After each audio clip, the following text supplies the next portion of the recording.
facing the pool is the resort's main dining area, the Maranao Restaurant.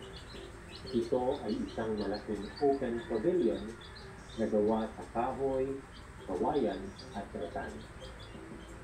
Prominent sa design ng restaurant ang motif galing sa Maranao architecture tulad ng panolong at ophir carving.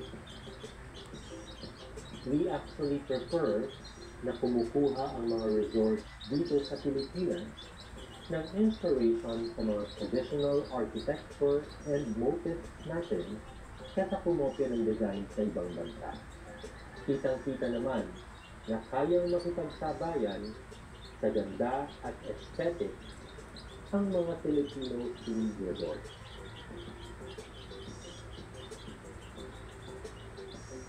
Sa left side makikita ang Maranao Beach.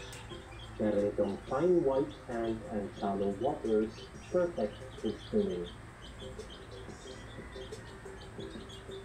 Ilang metro lang sa dulo ng boardwalk, makikita ang reception or front office building ng resort.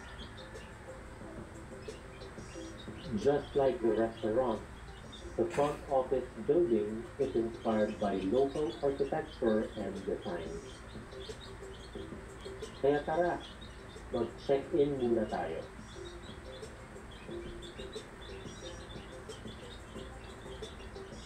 After checking in, sinundo kami ng cart para ihatid sa aming Hilltop Balay room.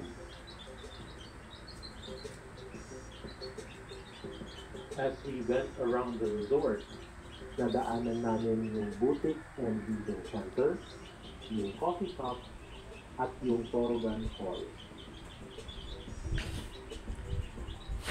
Nandito na tayo sa Hilltop Balay Building. Nandito yung room type na binook natin para sa stay na to. Trivia time! Ang Samal na pangalan ay galing sa mga salitang sama at malibasa. Ang Sama ay ang tawag sa unang indigenous tribe na nanirahan sa isla.